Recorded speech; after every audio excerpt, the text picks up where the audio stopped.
बड़े टाइम बाद I am back with CFA video और आज के इस वीडियो में मैं तुम्हें A to Z सब कुछ बताने वाला हूँ। क्या तुम्हें CFA लेना चाहिए, CFA में क्या क्या स्कोप है, CFA के अंदर एग्जैक्टली क्या क्या करिकुलम होता है, कैसे मैंने कॉलेज के अंदर रहते हुए CFA लेवल 1 और लेवल 2 दोनों क्लियर कर दिए by the end of my third year. मैं सिर्फ 20 ईयर्स की एज में मैंने CFA लेवल 1 और लेवल 2 दोनों क्लियर कर चुका है और अभी करंटली अपने M&A जॉब मतलब डेलॉइट में M&A रोल है मेरा, मर्जर्स एंड एक्विजिशन। उस जॉब में मैं अपनी जॉब के साथ साथ अपनी CFA लेवल 3 की भी तैयारी कर रहा हूँ और मैंने जो CFA लेवल 1 था वो 90 परसेंटाइल से क्लियर किया था। मेरी एग्जैक्टली क्या स्ट्रैटेजीज थी, सब कुछ मैं इस वीडियो में तुम्हारे साथ शेयर करने वाला हूं। तो चलो चालू करते हैं बिना किसी देरी के। इसी वीडियो में मैं तुम्हें अपना स्टडी प्लान भी बताने वाला हूं, स्टेप बाय स्टेप मैंने कैसे अप्रोच किया था एग्जाम को, बोथ लेवल 1 के लिए, लेवल 2 के लिए और अभी लेवल 3 के लिए भी मैं कैसे अप्रोच कर रहा हूं। तो ये वीडियो देखने के बाद तुम्हारे पास प्रॉपर क्लैरिटी होगी क्या तुम्हें करना चाहिए, क्या नहीं करना चाहिए और क्या सही स्ट्रैटेजी हो सकती है। तो सबसे पहले CFA एग्जैक्टली होता क्या है, it is chartered financial analyst. अब बात करते हैं कि ये बाकी चीजों से कैसे एग्जैक्टली अलग है। तो ये समझो यार, जो हमारे स्कूल कॉलेजेस में एग्जाम होते थे वो हमेशा सब्जेक्टिव बेस होते थे। आपको पूरे कॉन्सेप्ट्स मगअप करने पड़ते थे, याद करने पड़ते थे और उसी के बाद एग्जाम लिखने में तुम पास हो पाते थे। लेकिन जो CFA का एग्जाम है ये बहुत बहुत बहुत ज्यादा डिफरेंट है। उसका रीजन ये है कि इसमें A to Z सब कुछ MCQ आता है, at least in level 1 and level 2।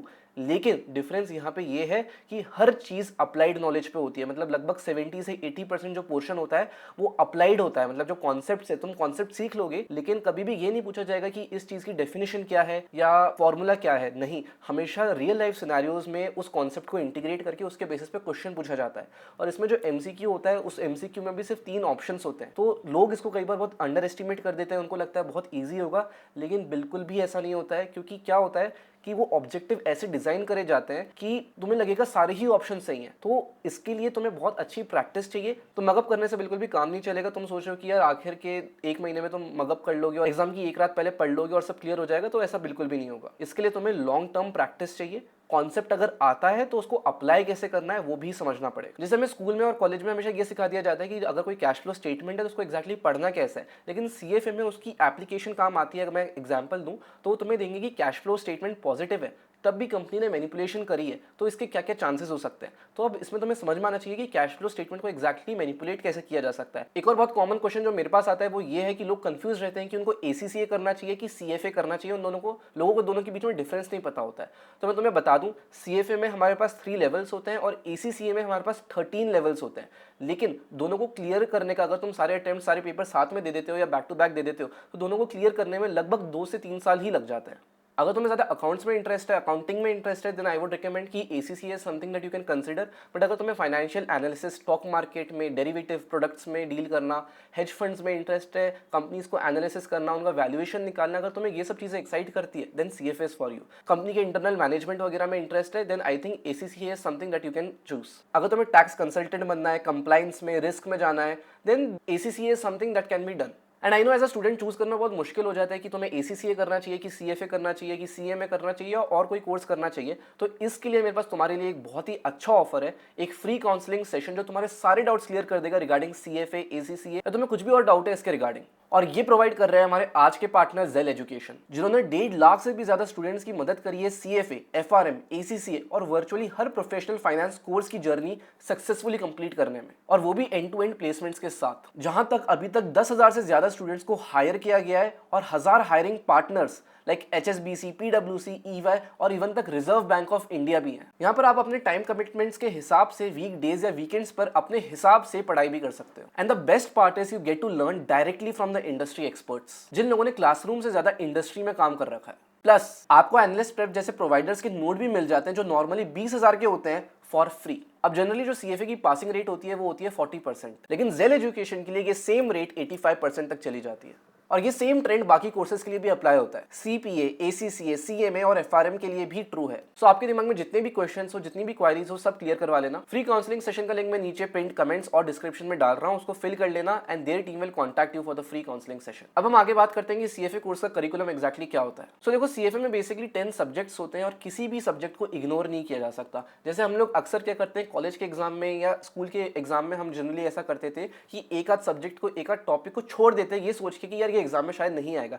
लेकिन CFA में ऐसा हम बिल्कुल भी नहीं कर सकते। उसका रीजन ये है क्योंकि most of the topics interconnected होते हैं और वो लेवल 1 में नहीं तो तुम्हारे लेवल 2 या लेवल 3 में काम आ जाता है। तो अगर तुम किसी भी टॉपिक को लेवल 1 में छोड़ देते हो और हो सकता है वो लेवल 1 में ना भी आए, तो उसकी वजह से तुम्हें लेवल 2 और लेवल 3 स्टडी करने में और ज्यादा डिफिकल्टी हो जाएगी। जब तुम सीएफए पढ़ोगे तुम्हें एक और चीज रियलाइज होगी, एक सब्जेक्ट हमेशा कहीं ना कहीं दूसरे सब्जेक्ट से इंटरकनेक्टेड होता है। जैसे डेरिवेटिव समझने के लिए तुम्हें टाइम वैल्यू ऑफ मनी मतलब क्वांट्स आना चाहिए, और फिक्स्ड इनकम समझने के लिए तुम्हें डेरिवेटिव्स आना चाहिए। सो इनडायरेक्टली तुम्हें हर चीज पढ़नी ही पड़ेगी। किसी भी चीज को स्किप करोगे तो वो तुम्हें या तो इस साल या तो अगले साल बहुत बड़ा बैकलैश दे सकता है। अगर मैं तुम्हें सब्जेक्ट वाइज वेटेज बताऊं तो एथिक्स का लगभग 15 से 20% होता है और ये सबसे इंपॉर्टेंट होता है। लोग हमेशा इस सब्जेक्ट को अंडर एस्टिमेट कर देते हैं और मैं इतने सारे लोगों को जानता हूं जो एथिक्स में फेल हो जाते हैं जस्ट बिकॉज उन लोगों ने उस पर ध्यान नहीं दिया। ये सब्जेक्ट बहुत ईजी है येट बहुत कंफ्यूजिंग है। मतलब तुम्हें पूरा सिलेबस पढ़ने में अगर तुम 2 से 3 दिन बैठ जाओगे तो पूरा सिलेबस एथिक्स का तुम आराम से खत्म कर दोगे। लेकिन सबसे ज्यादा प्रैक्टिस भी तुम्हें इसी सिलेबस में इसी टॉपिक में चाहिए, क्योंकि जब तुम क्वेश्चंस पढ़ोगे तुम्हें लगेगा यार सारे ही ऑप्शन सही हैं, और जो आंसर तुम्हें लगेगा कि हाँ यार यही सही है वो सही नहीं होगा। और इसका एक ही तरीका है, तुम कितनी भी बार कॉन्सेप्ट पढ़ लो तुम्हें मदद नहीं होने वाली है। The only way to crack ethics इसकी ज्यादा से ज्यादा क्वेश्चन सॉल्व करो, नथिंग एल्स। बाकी फिक्स्ड इनकम, इक्विटी और फाइनेंशियल स्टेटमेंट एनालिसिस हर का वेटेज अप्रोक्सीमेटली 11 से 14% ही होता है। इक्विटी जैसे टॉपिक्स में तुम स्टॉक मार्केट के बेसिक्स और वैल्यूएशन के बारे में सीखते हो। फिक्स्ड इनकम में तुम्हें एक्जैक्टली एफडीज क्या होती है, गवर्नमेंट बॉन्ड्स क्या होते हैं, ड्यूरेशन क्या होता है, ये सारे टॉपिक्स के बारे में सीखोगे। और एफएसए मतलब फाइनेंशियल स्टेटमेंट एनालिसिस में तुम सीखोगे यार कैश फ्लो स्टेटमेंट क्या होता है, पीएनएल कैसे होता है, इनको एनालाइज कैसे करते हैं, बनाते कैसे हैं, और उसके अंदर कुछ इरेगुलरिटीज होती है तो उसको कैसे पकड़ते हैं। ये सारी बेसिक चीजों के बारे में तुम सीखोगे। फिर आता है पोर्टफोलियो मैनेजमेंट जिसका वेटेज होता है 8 से 12%, और ये बहुत ही नया टॉपिक होगा। इसमें तुम बेसिकली समझोगे कि दूसरे लोगों का पोर्टफोलियो कैसे मैनेज किया जा सकता है, पोर्टफोलियो कैसे बनाया जा सकता है। एक आम आदमी हमेशा सिर्फ रिटर्न देखता है लेकिन कभी भी रिस्क एडजस्टेड रिटर्न नहीं देखता, मतलब तुम कितना रिस्क ले रहे हो उस रिटर्न को पाने के लिए। तो ये सारी चीजें एक्जैक्टली कैसे नापी जाती है ये हम पोर्टफोलियो मैनेजमेंट में सीखेंगे। लेवल 3 में ये टॉपिक बहुत ही ज्यादा इंपॉर्टेंट हो जाता है। फिर आता है ऑल्टरनेट इन्वेस्टमेंट, इसका वेटेज होता है लगभग 7 से 10% और ये कंपैरेटिवली इजी होता है, लेकिन अगेन प्रैक्टिस बहुत जरूरी है। फिर 6 to 9% वाले कुछ सब्जेक्ट्स आते हैं, क्वांटिटेटिव मेथड्स, कॉर्पोरेट फाइनेंस और इकोनॉमिक्स। डेरिवेटिव्स का परसेंटेज लगभग 8% होता है, और अगर तुम पहली बार फाइनेंस पढ़ रहे हो तो derivatives can be A tricky topic but it is relatively simple. But level 2 में ये सेम टॉपिक बहुत ही ज्यादा एडवांस हो जाता है, सो बेसिक्स पे प्लीज फोकस करना। अब बात करते हैं कि तुम्हारा स्टडी प्लान एक्जैक्टली क्या होना चाहिए। तो सबसे पहले अगर तुम कॉमर्स या फाइनेंस के स्टूडेंट नहीं हो तो कम से कम भी 1 साल लेना है प्रिपरेशन के लिए, और अगर हो तो भी मैं रिकमेंड करूंगा कम से कम भी 10 से 9 महीने। और मेरा जो अप्रोच था मैं तुम्हें बता देता हूं, you can hear this and follow if you feel the same. मैंने बोथ लेवल 1 और लेवल 2 के लिए लगभग 10 महीने का टाइम लिया था प्रिपरेशन के लिए, और दोनों लेवल में मेरा सेम स्ट्रैटेजी था। मैंने स्टार्ट कैसे किया था, मैं हर टॉपिक पहले पढ़ लेता था लेकिन उसकी प्रैक्टिस नहीं करता था। तो बेसिकली पहले अगर मेरे पास 10 महीने हैं तो उसमें से पहले 6 महीने में सारे टॉपिक्स पढ़ता था, और आखिरी के 4 महीने में मैं प्रैक्टिस करता था, रिवीजन करता था और मॉक पेपर सॉल्व करता था। तुम्हारे पास दूसरा अप्रोच ये होता है कि तुम जैसे ही चैप्टर पढ़ते हो तुम उसके क्वेश्चन सॉल्व कर लो और उस पर मास्टरी कर लो, और ये करने में तुम 8 महीने लगा सकते हो और आखिरी के 2 महीने रिवीजन में डेडिकेट कर सकते हो। लेकिन पर्सनली मैंने ये इसलिए नहीं किया दोनों लेवल में, और ना ही मैं लेवल 3 में भी कर रहा हूँ। इसका मेरा ये रीजन है कि जब भी हम कुछ चीज पढ़ते हैं तो भले ही तुमने आज उसकी मास्टरी कर ली, लेकिन जब तुम 6 महीने बाद या 7 महीने बाद उस चीज को वापस पढ़ोगे तो तुम कहीं ना कहीं उस चीज को भूल गए होगे। तो मैं नहीं चाहता था कि मेरे साथ ऐसा हो, इसलिए मैंने क्या प्रेफर किया कि मैंने पहले 6 महीने में पूरा सब कुछ पढ़ लिया और लास्ट के 3 से 4 महीने सिर्फ प्रैक्टिस करी। कॉन्सेप्ट बार बार पढ़ने से तुम्हारी हेल्प नहीं होने वाली है, क्योंकि मैंने बताया कि तुम कॉन्सेप्ट कितने भी अच्छे से पढ़ लो, हो सकता है वो कॉन्सेप्ट तुम्हें A to Z बिल्कुल आता हो, लेकिन जब उस पर एक क्वेश्चन आएगा तुम उसको सॉल्व ना कर पाओ। लोग क्या करते हैं, नोटबुक को, नोट्स को बार बार पढ़ते रहते हैं। उनको लगता है कि उन लोगों को वो टॉपिक अच्छे से समझ में आ गया, लेकिन जब तक तुम क्वेश्चंस नहीं करते तुम्हें नहीं रियलाइज होगा कि वो चीज तुम्हें आती है या नहीं आती है।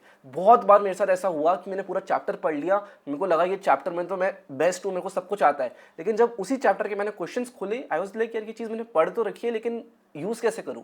तो ये चीज अवॉइड करने का सिर्फ एक ही तरीका है कि ज्यादा से ज्यादा प्रैक्टिस करो। Eventually by the exam time you will have all your answers, और तुम्हें समझ में आ जाएगा कि कैसी चीजों के साथ डील करना है। अब बात करते हैं कि रिसोर्सेज में मैंने एक्जैक्टली क्या यूज किया था। यार ऑनेस्टली मैंने सिर्फ श्वेजर यूज किया था, और उसके अलावा जो जब भी तुम सीएफए परचेज करोगे तो उनकी वेबसाइट पे तुम्हें एलईएस लर्निंग इकोसिस्टम में कुछ क्वेश्चन बैंक मिलेगा। मैंने सिर्फ ये 2 जगहों से प्रैक्टिस करी थी और मैंने लेवल 1 और लेवल 2 दोनों इसी को पढ़ के क्लियर किया है। मैंने कोई एडिशनल रिसोर्स नहीं ली थी। सो मेरी सबसे बड़ी टिप यही रहेगी कि पहले 6 महीने में 7 महीने में पूरा सिलेबस खत्म कर दो, और उसके बाद सिर्फ और सिर्फ प्रैक्टिस पे फोकस करो। बार बार टेक्स्ट बुक मत पढ़ो, एक अलग से फॉर्मूला शीट बना लो रेफरेंस के लिए, बट जितना ज्यादा तुम प्रैक्टिस करोगे वही चीज तुम्हें हेल्प करेगी। और अगर डिफिकल्टी लेवल की बात करें तो जो मैंने नोटिस किया है बोथ लेवल 1 और लेवल 2 में वो ये है कि जो एलईएस जो लर्निंग इकोसिस्टम के क्वेश्चंस होते हैं वो कंपेरेटिवली थोड़े ज़्यादा टफ होते हैं एग्जाम से। So if you can understand all those then it is pretty good. अगर तुम्हें पहली बार में सही आंसर नहीं मिलता है देन डोंट गेट डीमोटिवेटेड, मेरे को भी नहीं मिला था और अभी भी नहीं मिलता है। बट अगर तुम्हें वो समझ में आ जा रहा है ना, तो अगर तुमने गलत आंसर मार्क कर भी दिया लेकिन अगर तुम एक बार सॉल्यूशन पढ़ते हो और तुम्हें सॉल्यूशन समझ आ जाता है then you are in the right position. और जो एग्जाम की डिफिकल्टी लेवल होती है वो जनरली मॉक एग्जाम जो होता है उनका, जो तुम्हें सीएफए की वेबसाइट पे मिल देगा, वो mock difficulty level is the true representation of the exam level I would से। ना उससे बहुत ज़्यादा हार्ड आता है ना उससे बहुत ज़्यादा ईजी आता है। तो अगर तुम मॉक में लगभग 70% एक्यूरेटली मतलब कॉन्फिडेंटली बिना तुक्का मारे डाल सकते हो तो आई वुड से कि you are in a very good position and you can clear the exam. और अगर एग्जाम डे की बात करें तो बिल्कुल भी टेंशन नहीं लेनी है, जो तुमने बेसिकली पढ़ा है वही चीज़ उधर एग्जैक्टली सेम आती है, कुछ भी बहुत ज़्यादा डिफरेंट नहीं होता है। थोड़ा काम माइंड से जाना। मैंने ऐसी गलती करी थी कि जब मैं लेवल 2 में बैठा था मैं बहुत पैनिक हो गया था क्योंकि पहला क्वेश्चन मेरे को देखते ही आता था लेकिन मैं उसको सही तरीके से सॉल्व नहीं कर पा रहा था। मैंने डीप ब्रेथ ली, 1 मिनट बैठा और ढंग से किया और फिर मेरे को पूरा स्मूथली आने लग गया। एग्जाम के बीच में अगर ऐसा कुछ होता है कि तुम्हें आंसर नहीं आता है तो पैनिक मत होना, उसको मार्क करना और एंड के लिए छोड़ देना। एंड में टाइम मिलता है तो उस पर कुछ ना कुछ तो आंसर करके आना है क्योंकि नेगेटिव मार्किंग नहीं होती है। So this is all from my side. अगर तुम्हें कुछ भी कंफ्यूजन है, डाउट है तो तुम नीचे कमेंट बॉक्स में लिख सकते हो। उसी के साथ अगर तुम्हें एक प्रॉपर 1-to-1 मेंटरिंग सेशन तो नीचे गूगल फॉर्म का लिंक दिया हुआ है, उसको भर देना and the team will connect with you regarding that. Thank you so much for watching.